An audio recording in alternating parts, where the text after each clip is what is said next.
सामाजिक क्षेत्रात उल्लेखनीय कार्य करणाऱ्या जिल्ह्यातील युवक, युवती आणि संस्थांचा गौरव करण्यासाठी राज्य शासनाच्या वतीने देण्यात येणारे सन 2024-25 व 25-26 चे जिल्हा युवा पुरस्कार जाहीर करण्यात आलाय।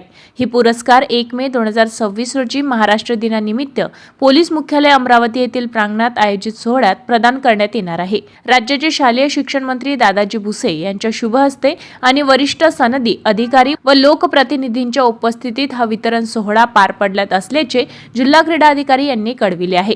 सन 2024-25 या वर्षासाठी विशेष जिल्हा युवा पुरस्कार नाळ चित्रपट फेम बालकलाकार श्रीनिवास गणेश पोकळे याला जाहीर झालाय। श्रीनिवासने आपल्या अभिनयातून 2 राष्ट्रीय पुरस्कार मिळवून जिल्ह्याचे नावलौकिक वाढविले आहे।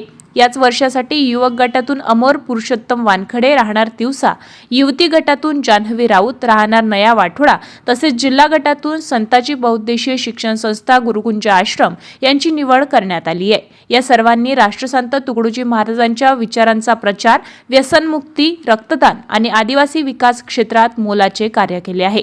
सन 2025-26 या वर्षासाठी युवक गटात समाज प्रबोधनकार वेदांत मुंदाने राहणार अमरावती, युवती गटातून पूजा गुंजरकर राहणार ब्राह्मणवाडा थडी आणि संस्था गटात स्वामी विवेकानंद विचारमंच अचलपूर यांना पुरस्कार जाहीर झाले आहेत। वेदांत मुंदाने यांनी कीर्तनाच्या माध्यमातून अंधश्रद्धा निर्मूलनाची कार्य केली आहेत, तर पूजा गुंजरकर यांनी स्वरक्षण प्रशिक्षण आणि पर्यावरण क्षेत्रात योगदान दिले आहे।